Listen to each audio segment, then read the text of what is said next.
Welcome to Spain, Poco A Poco. Oh, Poca Tanya, you Poca. correct me, please. I'm brain dead, I think. I'm so sorry to hear about your brain cells. Welcome to our Spain Poco a Poco. That sounds right. Yeah, that sounds good. And I'm not even in a polka dot, so I don't know where that's coming from in your brain, but hey, maybe we need to rename ourselves. Well, maybe we need to branch out. Maybe we need to do a Polish, Mm-hmm. a Polish show Right. as well. Yeah, Yes. we're gonna Oh branch my out to gosh. other Luckily, European countries. This show's gonna grow. yeah. I am really glad this is only going to be a 10-minute episode because I'm not sure we're going to survive I don't longer think than so. I mean, that. I'm having heat stroke. I think that's what it is. But Oh my God, it is incredibly hot. I have just the fan on because the air conditioning's too loud. So, um, let's move on let's to move we're on. gonna talk about El Rastro flea market in Madrid, which is just this. Well, we're gonna get into what it is. It has We're a gonna get fascinating into it. history. Get into it straight away. And I've been And wanting to go there since before I moved here, and sadly I have not been yet. But I've read many a guidebook about it from my couch, being like, the next time we're in Madrid, and we never seem to be there when it's opened anyway. So it's a plan too, which we'll get into when you have to be we there part. will we will get into the opening hours, but also I feel like you need to go with lots of money in a van. Otherwise, what's the point? I don't know, unless you're just looking for like one old vinyl or something. There's just going to be so much. It's enormous. It's enormous. I will say, for someone who purged 90% of their 95% of their belongings, I don't want a Mhm. van. I would like to take just a pocket full of petty cash and buy the spoon. Buy the few Oh, things that right. I could bring home with me. I don't need to be bringing armoires and tapestries home. You know what I I mean? I I know where this is going because then you want to have like a dinner party and everyone's gonna know that this darn spoon came from El Rastro Market in Madrid. Everybody, look, it's glowing. It's glowing, yes. It's glowing. To be honest, that's kind of been a dream of mine. I've always wanted to have a full set of silverware that didn't match, but was all old and vintage, where every spoon and knife and Oh. fork is different, but real silver, like real antique And it has to pieces. have a story too, Yeah. I think, then. One comes from like this market, something is an heirloom, something is something else. Anyway, let's jump in. So, this is a market whose origins date back to the 15th and 16th centuries. Centuries? Yes, 15th and Centuries. 16th centuries. That They, is they're, two they are centuries. plural, yes. They are plural. And it is, It means the trail. at least, It yeah. means El Rastro means the trail. So And this let's is where it goes. This is where it goes awry, like really quickly at the beginning for me, because this story is gonna get prettier. But the beginning is the reason why it's called the trail is because way back when, before the market really started, there was a slaughterhouse, sort of up the hill a little bit. And when they would slaughter the animals and drag them down to where they would have the tanneries and all these little places that were doing stuff with the leather and everything, hmm it would leave a trail of blood. And therefore, this area was called the trail because of that. And hmm then now the market and the barrio there, the neighborhood there is called El Rastro, and that is where it comes from. I would like to leave that story and move on to more fun things after that. Okay. Well, as you said, it started in the 15th to 16th centuries, and it was the area, the neighborhood was where all the slaughterhouses were, and the tanners and the shoemakers, and they also had this scrap dealers started showing up in that Mm-hmm. area, and they would sell like the raw hides and the raw animal hides and Mm-hmm. all of that stuff.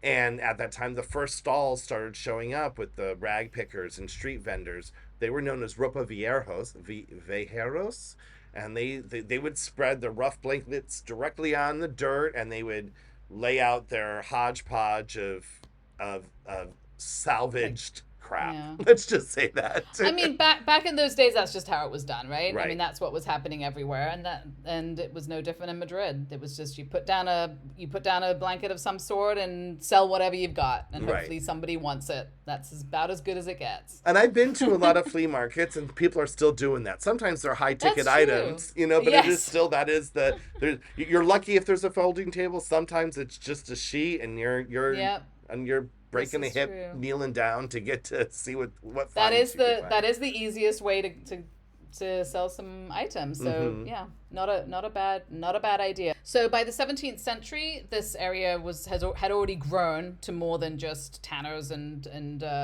shoemakers and had turned into a bit of a bustling area, slightly larger market. Mm-hmm. And we even have Cervantes, the famous writer, who had lived in this area as well. So this area comes up a lot in his works, and he also wrote quite a lot of his works like Don Quixote and some other things while he was living there in that area. Mm-hmm. So we have a little bit of a famous person there, a little bit of a cross-reference as well. And I will say, side note, I did buy Don Quixote, but it's been sitting on my coffee table for a couple months. I haven't cracked it open yet because it is a little undaunting or it is not undaunting. It is daunting. It's daunting. Because Did you buy it in Spanish or English? Well, no, English. Come on now. There's only so much you can do, right? Right. We did say we will not do a Poco A Poco about Don Quixote until we both read it. So that may never come.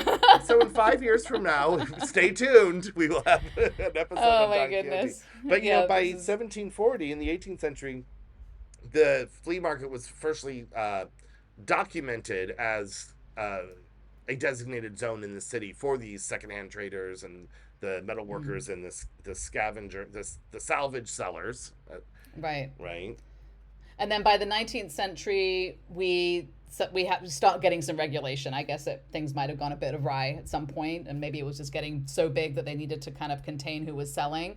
Or the city's like, hey, ching, ching, ching, licensing fees. Probably. They're going to be that too. Yeah.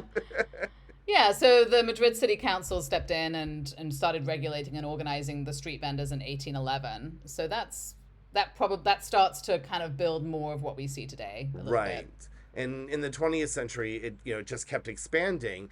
And now it's not just the trail, it's mini trails because it encompasses the whole neighborhood. So many different streets are now involved in the flea market itself.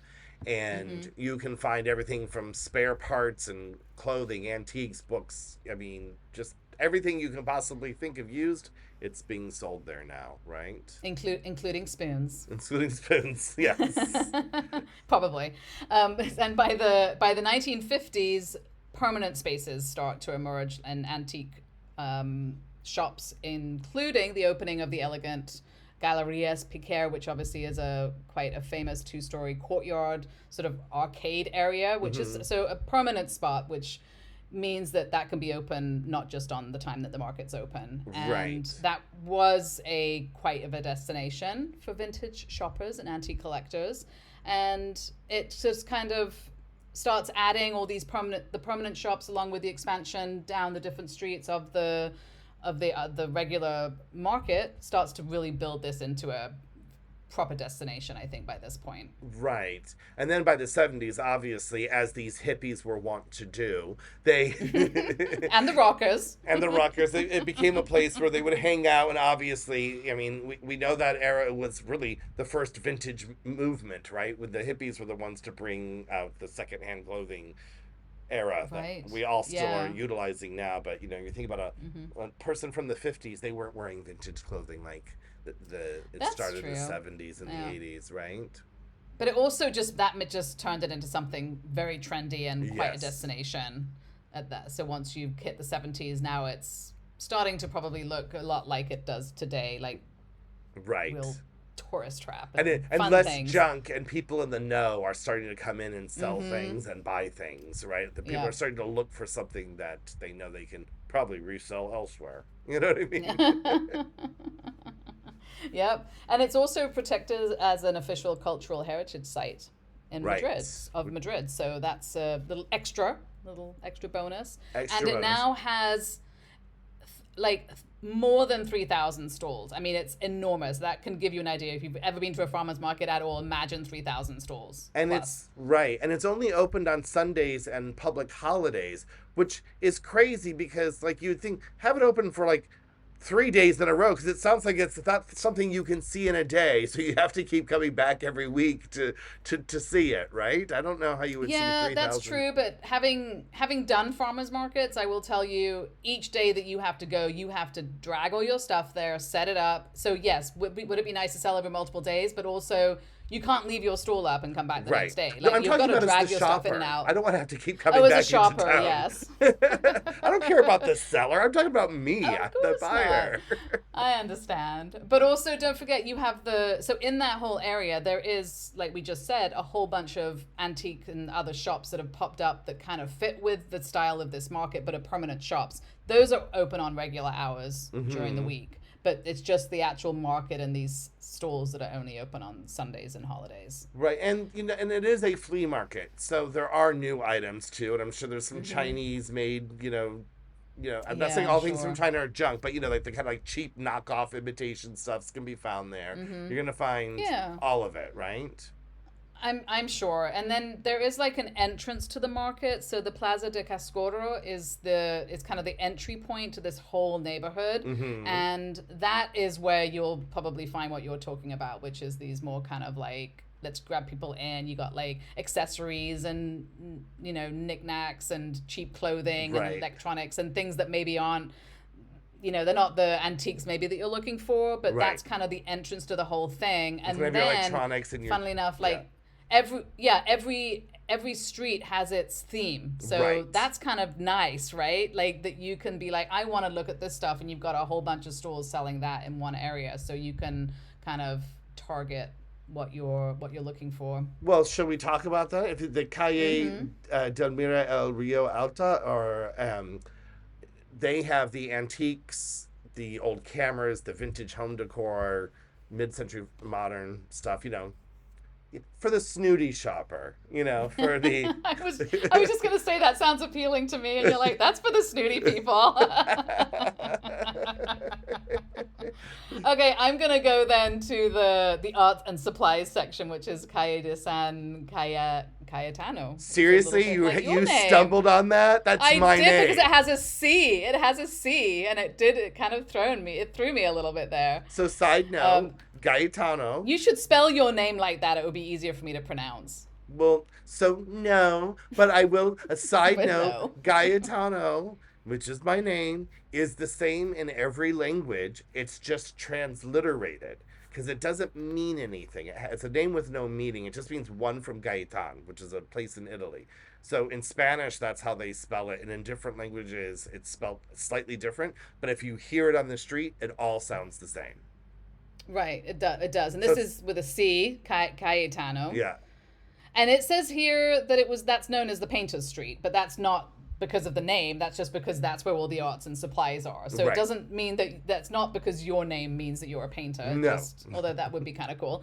But this area is dedicated to oil painting, sketches, and also art supplies. So that does actually sound like a really fun section of the market for me. Right. And for me, talking about the things I relinquished when we moved, was I relinquished a lot of books, but as you know, you've been here, I did not relinquish my vinyl. So on Calle de las Rodas, Calle Canero, and Calle Carlos Arniches, you will find vintage magazines, old books, records, and movie posters, which are things that I love. So also fun, right? Yeah. And then clothing and accessories. Ribera de Curtidores, that is the new and bargain clothing and leather goods and souvenirs. So we're back to the leather goods. Maybe, I don't know actually if this is in the same area that the leather stuff was happening before or not, or whether that's got moved, but that's a little taste of the original tanners and things. And it is actually, because that is the Riba Correras. That's where that was the original street. So that is, that's kept so to that. That's still got the leather goods there, and would be an area, and the Plaza del General Vera del Rey is the vintage clothing. Right. And then when you reach the bottom of the hill towards the Embajadores, you will find your kitchenware, electronics, the junk, the phone cases, your modern stuff. Your modern landfill items and your hardware and stuff. So kitchenware, so spoons, I don't know. I mean, new spoons, not the antique ones that I want. You think? That's the new general bargains. Yeah, probably. I need to go up to the snooty street to get to my antique. You're snooty too. Oh, I never said I wasn't.